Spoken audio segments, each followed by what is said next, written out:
इस वीडियो में हम लोग समझते हैं सीएसएस सिलेक्टर के बारे में। यहाँ पे बहुत सारे सिलेक्टर को हम लोग अलग अलग पार्ट्स में देखेंगे और उसे प्रैक्टिकली भी करेंगे। ठीक है, तो चलिए हम लोग करते हैं स्टार्ट। ओपन कर लीजिए आप लोग VS कोड, और VS कोड ओपन करने के बाद यहाँ पे आप लोग दो फाइल बना लीजिए, एक index.html के साथ और दूसरा एक फाइल बनाइए index.css के लिए। ठीक है ना, तो आप फाइल का नाम कुछ भी दे सकते हैं, लेकिन डॉट जो है ना HTML और CSS देना आपको जरूरी है। इसके बाद HTML का आपको बेसिक स्ट्रक्चर लिख लेना है, जो कि HTML में ऑलरेडी हम लोग बहुत सारा चीजें सीख चुके हैं। इसके बाद आपको जाना है यहाँ पे, ठीक है, इस कॉर्नर पे, और यहाँ पे जाने के बाद आपको ये CSS फाइल को यहाँ पे ओपन कर लेना है, क्योंकि हम लोग HTML में अप्लाई करने वाले हैं CSS को, और हम लोग यहाँ पे एक्सटर्नली अप्लाई करेंगे। कैसे अप्लाई करते हैं पिछले वीडियो में हम लोग ने पूरे डिटेल से देखा है। देखिए इसको जो है ना कि आप लोगों को कैसे अप्लाई करना है, सिलेक्टर क्या होता है, सभी चीज मैं डिटेल में बताने वाला हूं। इससे पहले यहाँ पे हम लोग दो डिव ले लेते हैं अलग अलग। यहाँ पे मैंने लिया एक P टैग, लिखा दिस इज फर्स्ट डिव। ठीक है, यहाँ पे हम लोग डाल देते हैं फर्स्ट डिव, और एक और इसी तरह से हम लोग लेते हैं दूसरा डिव, और इस डिव में हम लोग डाल देते हैं सेकेंड डिव। ठीक है ना, अब देखिए अगर हमें यहाँ पे अप्लाई करना है CSS, तो आप लोग देखेंगे यहाँ पे कि इसमें हमें कोई पहचान ही नहीं आ रहा है कि ये डिव का क्या काम है, इस डिव का क्या काम है, और इसमें हम लोग अप्लाई कैसे करेंगे। इसको हम लोग चाहते हैं रेड कर दे, इसको ब्लू कर दे, जबकि आपको यहाँ पे पहचान करना बहुत ही मुश्किल है। क्यों मुश्किल है? क्योंकि देखिए ये भी सेम है, ये भी सेम है।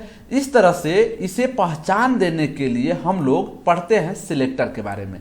तो सिलेक्टर करता क्या है? सिलेक्टर का काम है HTML के अलग अलग टैग को पहचान देना। ये अलग अलग पहचान देने के लिए इसके पास बहुत सारा कंसेप्ट है, जैसे हम लोग पढ़ेंगे क्लास सिलेक्टर के बारे में, ID सिलेक्टर के बारे में, टाइप सिलेक्टर के बारे में। इस तरह से बहुत सारे सिलेक्टर को हम लोग डिटेल्स में देखने वाले हैं। ठीक है, तो एक और मैं आप लोग को एग्जाम्पल समझाता हूँ। जैसे आप लोग कहीं कॉलेज में पढ़ते होंगे या क्लास में, वहां पे अगर मान लीजिए एक ही नाम से बहुत सारे स्टूडेंट हो गए, ठीक है ना, तो मान लीजिए सभी का नाम हम लोग मान के चलते हैं कि मोहन है, और किसी स्टाफ ने बुलाया मोहन कि इधर आओ, तो सभी लोग क्या हो जाए, कंफ्यूज हो जाएंगे किस मोहन को बुलाया जा रहा है। तो इसको पहचान देने के लिए क्या दिया जाता है, एक अलग से ID कार्ड दी जाती है, रोल नंबर दी जाती है, एक यूनिक नंबर होता है जिसके माध्यम से नेम सेम होते हुए भी इसका पहचान मिल जाती है। इसी तरह से बहुत मान लीजिए हमारा देश जो है बहुत बड़ा देश है, और यहाँ पे मान लीजिए बहुत सारे लोग रहते हैं, तो सभी को पहचान करने के लिए जो है ना सरकार ने क्या दिया है, आपको आधार कार्ड दिया है। तो इस तरह से आपको पहचान मिलती है। तो सेम HTML में अलग अलग टैग को पहचान देने के लिए ही हम लोग यूज करते हैं सिलेक्टर। अब चलिए एक एक सिलेक्टर को पढ़ते हैं। सबसे पहले सिलेक्टर को पढ़ते हैं जिसका नाम है क्लास। तो आपको क्लास सिलेक्टर कैसे यहाँ पे यूज करना है, कैसे इसे अलग पहचान देना है। तो जिस भी टैग के आपको पहचान देना है, जिसको भी आपको रोल नंबर देना है या आधार कार्ड देना है, ऐसे समझिए, इसके पास आपको जाकर क्लास लिखना है, और क्लास का नाम कुछ भी दे सकते हैं। ठीक है, अब यहाँ पे जो CSS हमारा फाइल है, ये है हमारा फाइल एक्सटर्नल। तो एक्सटर्नल है तो इसे हमें क्या करना पड़ेगा, लिंक करना पड़ेगा, क्योंकि हम लोग को क्या करना है, इस HTML जो डॉक्यूमेंट है इसको हमको डेंटिंग पेंटिंग करना है, मतलब कि अपने CSS के ब्यूटी पैरेलल में ले जाना है। तो यहाँ पे आपको जब पाथ लिंक करना है, तो लिंक करने के लिए सिंपल सा लिखना है यहाँ पे लिंक टैग, और लिंक टैग के अंदर आपको डालना है REL। REL का मतलब होता है रिलेशनशिप, और यहाँ पे आपको लिखना है स्टाइल शीट। ठीक है, इसके बाद आपको यहाँ पे डालना है H रेफरेंस, और H रेफरेंस में आपने जिस भी नाम से CSS का फाइल बनाया है वही फाइल का नाम आपको यहाँ पे डाल देना है। तो देखिए मेरे केस में index.css है। ठीक है ना, तो चलिए यहाँ पे हम लोग ने फाइल डाल दिया। अब जो है कि हम लोग ने पहचान दिया है इस डिव का क्लास 1 से, तो अब इसको हम लोग CSS में यूज कैसे करते हैं, यही तो सबसे मेन चीज सीखना है। तो देखिए आपने जो भी यहाँ पे क्लास का नाम दिए होंगे, जैसे कि मैं अपने केस में क्या दिया हूँ, C1 दिया हूँ, तो सबसे पहले आपको यहाँ पर लिखना है C1, इसके बाद आपको कर्ली ब्रेसेस देना है। और जब कभी भी आप लोग HTML में क्लास सिलेक्टर लेंगे, तो इसको पहचान देने के लिए CSS में हमें लिखना पड़ता है यहाँ पे डॉट। ठीक है ना, अगर आपने डॉट नहीं लिखा तो ये क्या हो जाएगा, गलत हो जाएगा। इसके बाद हम लोग यहाँ पे कुछ जो है ना इसका विड्थ हाइट दे देते हैं। तो चलिए यहाँ पे मैं ना 200 पिक्सल दे दिया, और यहाँ पे इसका हाइट जो है मैं कुछ और हाइट दे रहा हूँ, हाइट में मैं डाल दे रहा हूँ 20 VS, ठीक है ना। इसके बाद यहाँ पे मैं बैकग्राउंड कलर भी डाल दे रहा हूँ ताकि आसानी से पहचान में आ जाए।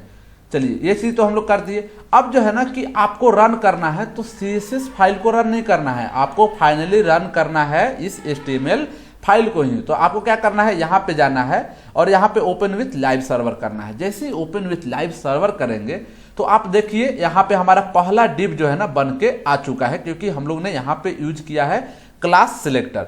अब हम चाहते हैं कि इसका अलग एक पहचान दे, इसका रोल नंबर अलग दे, इसका आधार कार्ड नंबर ही हम लोग क्या करें, चेंज कर दे। तो अगला जो सिलेक्टर है वो सिलेक्टर हम लोग पढ़ते हैं आईडी के बारे में।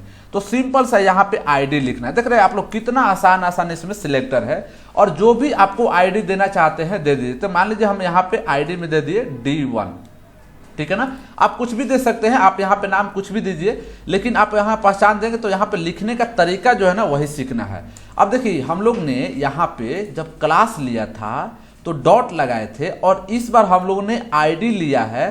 तो आईडी के लिए क्या करना है, तो आपको यहाँ पे जाना है और यहाँ पे सबसे पहले आपको लिखना है हैश, और हैश के बाद आपको क्या करना है कि यहाँ पे जो D1 नाम दिए थे D1 लिखना है, और फिर कर्ली ब्रेसेस लिखने के बाद इसी को मैं कॉपी पेस्ट कर दे रहा हूँ, और बैकग्राउंड कलर मैं चेंज कर दूंगा, ठीक है ना। आप लोग टाइप करिएगा। यहाँ पे बैकग्राउंड कलर जो है ना एक्वा जो है इसको हम लोग कर देते हैं रेड, ठीक है ना। ऐसे रेड अच्छा कलर नहीं होता है। अब देखिए यहाँ पे हम लोग Ctrl+S करेंगे और यहाँ पे जाएंगे अपने चीज में देखेंगे तो देखिए यहाँ पे जो है ना कि रेड बन के आ चुका है। हम लोग ने क्या किया कि दोनों को अलग अलग पहचान दिया है। यहाँ पे देखिए आईडी दिए हैं और यहाँ पे क्लास दिए हैं। तो चलिए दो सिलेक्टर के बारे में तो हम लोग पढ़ लिए, अब एक और सिलेक्टर अलग से पढ़ते हैं हम लोग, ठीक है ना। तो देखिए यहाँ पे हम लोग फिर से एक लेते हैं div, और div के अंदर में हम लोग एक H3 टैग ले लेते हैं, ठीक है। और यहाँ पे लिख लेते हैं दिस इज थर्ड डिव, ठीक है ना। अब इस डिव को हम चाहते हैं अलग पहचान देने के लिए, तो देखिए इसको क्लास दे दिए और इसको जो है ना कि हम लोग आईडी दे दिए। अब एक और टैग पढ़ते हैं हम लोग, एक सिलेक्टर पढ़ते हैं, उस सिलेक्टर को हम लोग बोलते हैं टाइप सिलेक्टर। तो टाइप सिलेक्टर क्या होता है कि जिस भी आपने टैग का जो है ना लिखा है HTML में, उसी टैग को सेम टू सेम अगर आप यहाँ पे लिख देते हैं तो उसी पे क्या होगा, आपका CSS अप्लाई हो जाएगा, ठीक है ना। तो देखिए इसको हम ना कॉपी पेस्ट करते हैं सेम यहाँ पे, और इसके बाद यहाँ पे जो रेड था इस बार हम लोग कर देते हैं येलो, ठीक है ना। आप अपने हिसाब से कोई भी कलर चूज कीजिए, जो भी कलर पसंद है आपको यहाँ पे। अब देखिए फिर से इसको क्या करना है, Ctrl+S करना है, और Ctrl+S करेंगे तो इस बार देखिए यहाँ पे जो है ना कि येलो बन गया। अब तीनों को डिफरेंस समझाता हूँ, बहुत सारे स्टूडेंट कंफ्यूजन होता है, ठीक है ना, इसलिए मैं बता दूं। देखिए क्लास के लिए हम लोगों ने डॉट लिखा, आईडी के लिए हम लोगों ने हैश लिखा, और सेम अगर नाम को आपको बताना है, जो भी आपने टैग लिखा है उसी टैग के नाम को अगर आप लिख देते हैं तो इसे हम लोग बोलते हैं टाइप सिलेक्टर। तो चलिए इन तीन सिलेक्टर के बारे में तो हम लोगों ने सीख लिया। अब अगले सिलेक्टर के बारे में पढ़ते हैं। अगला सिलेक्टर है यूनिवर्सल सिलेक्टर।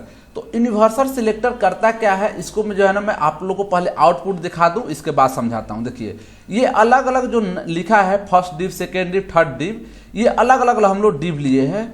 हम लोग चाहते हैं कि एक ऐसा सिलेक्टर हो या ऐसा कुछ क्या करे कि सभी का जो है ना कि हमें कॉमन चीज देना है, कॉमन पहचान देना है और कॉमन कलर देना है। तो इसके लिए यूज करते हैं हम लोग, क्या करते हैं, ठीक है ना।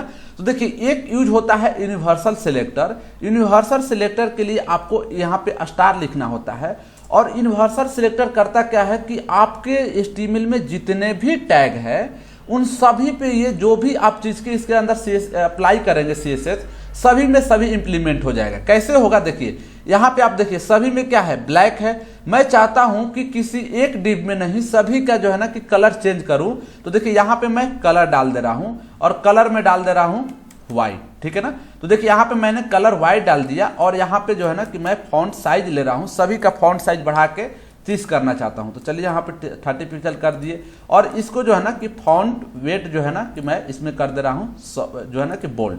देखिए ये सभी में अप्लाई हो जाएगा। देखिए यहाँ पे सभी में अप्लाई हुआ, व्हाइट कलर दिख रहा था, लेकिन इससे पहले क्या दिख रहा था, ब्लैक दिख रहा था। अगर हम इसको जो है ना कि कट कर दूं और आपको रन करके दिखाऊं तो देखिए यहाँ पे ब्लैक दिख रहा था, लेकिन जैसे ही हम लोग यहाँ पे यूनिवर्सल सिलेक्टर लगाए तो इसका क्या हुआ, यहाँ पे जो है ना कि सभी में अप्लाई हो चुका। तो देखिए यहाँ पे यूनिवर्सल के लिए हम लोग ने क्या यूज किया, यहाँ पे स्टार यूज किया।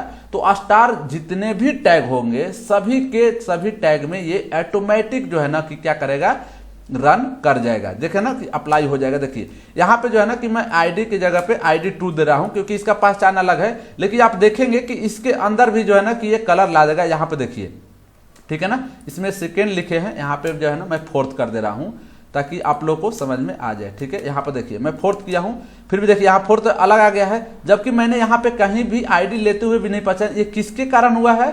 तो ये हुआ है हमारा यूनिवर्सल सिलेक्टर के कारण। तो चलिए इन सिलेक्टर के बारे में हम लोग पढ़े, बाकी बचे हुए सिलेक्टर को अगले वीडियो में देखेंगे। तब तक के लिए धन्यवाद।